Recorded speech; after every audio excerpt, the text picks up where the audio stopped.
ఒకసారి ఎంతగా ప్రతిరోజు బాగుండాలని కోరుకుంటాం భగవంతుడిని.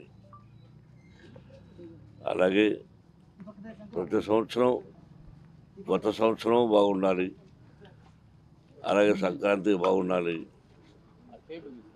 సంక్రాంతి అంటే రైతు, మొన్ననే చెప్పాను, రైతు బాగుంటేనే మన దేశం బాగుపడుతుంది, మనం ఇటువంటి పండుగలు జరుపుకోవచ్చు.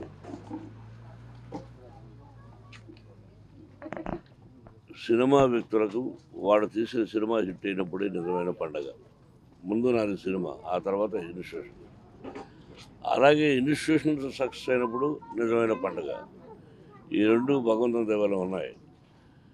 ఇప్పుడు ప్రజలకు అందరూ సుఖ సంతోషాలతో సౌభాగ్యంగా 100 సంవత్సరాలు క్షేమంగా ఉండాలని, కరువు కాటకాలు మనకు రాకూడదని, రైతు బాగుండాలని, మనందరం బాగుండాలని ఈ సంక్రాంతి శుభాకాంక్షలు సంతోషంగా జరుపుకోండి. అందులో మన సైడు ఈ పరకర పోటీలు ఉంటాయి, ఆవులకు కట్టి వదలడం. దానిలో మాత్రం కొంచెం జాగ్రత్తగా ఉండమని నా సలహా. అంతే. అందరికీ నమస్కారం. Thank you.